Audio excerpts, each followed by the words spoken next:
او کو زموږ حتمی مقصد نوی وضع کړي نو زمونږ پی او وی نه پرپز اف د ویژن چې کوم د ویژن کار مونږ کو هغه په خطر کې وي او سیملرلی هغه مقصد نه وي نو زمونږ ویژن په خطر کې نن خو مونږ وایو چې ماشاءالله زبدا کوم زبا کوم سوالات چې ارسه به ختم شي په بیک باندې مقصد نشته او چې مقصد وي نو بیا به دا ویژن ستا برقرار وي او دا روان وي نو دا مقصد کلیر کول پکار دي.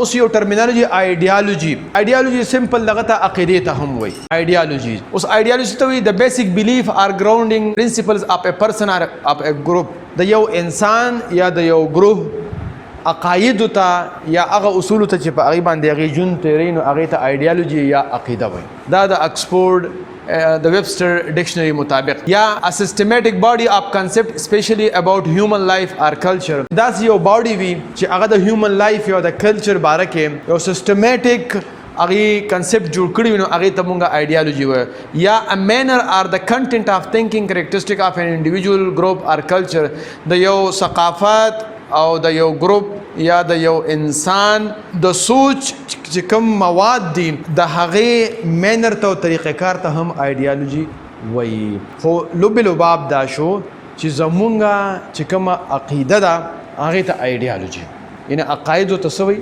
ایډیالوجي وایي.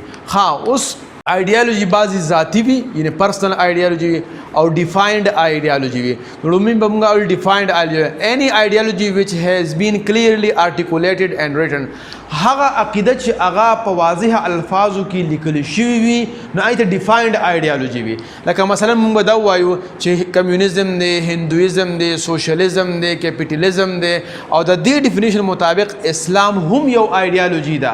اسلام ځان له یو ایډیالوجي ده.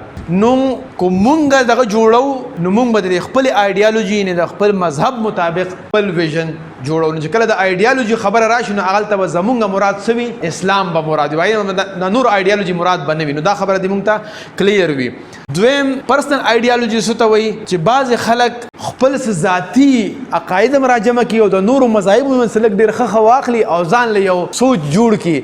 لکه مونږه بعض آزاد خیال خلک داسې وي چې د هر مذهب نه لږ ښې خبرې واخلي او داغه د عقل په بنیاد باندې هغه ښه ښکاري او ځان له یو ایډیالوجي جوړ کړي یو د عقایدو یو مجموعه جوړه کړي او په هغې باندې ژوند هغه پرسنل ایډیالوجي. نو د پرسنل ایډیالوجي دغه ته وایي او ډیفاینډ ایډیالوجي ته. نو مونږ چې کوم نظام جوړو د فریم ورک او د ویژن هغه به د ایډیالوجي په بنیاد هغه ایډیالوجي به مراد زمونږ څه وي اسلام به مراد وي زمونږ عقیده به مراد وي. ټیک شو جی ښه جی.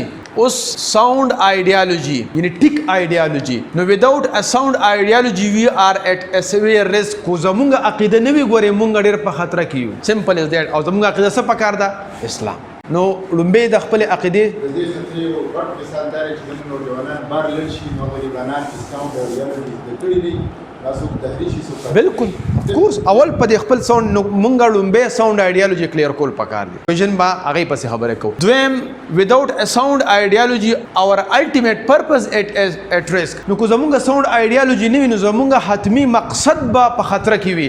کیدې چې موږ خپل حتمی مقصد داسې کیدو چې هغه د زمونږ ایډیالوجي سره په اعتراض کې کنټرډکشن کې وي. نو لومبه ایډیالوجي باندې ځان په ځکه چې کو ایډیالوجي نه وي نو زمونږ هغه حتمی مقصد به په خطر کې وي.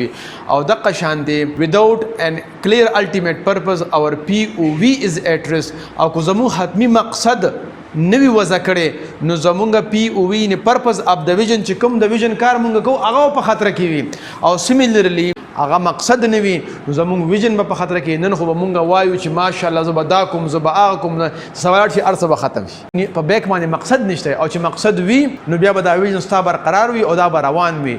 نو دا مقصد کلیر کول پکار دي.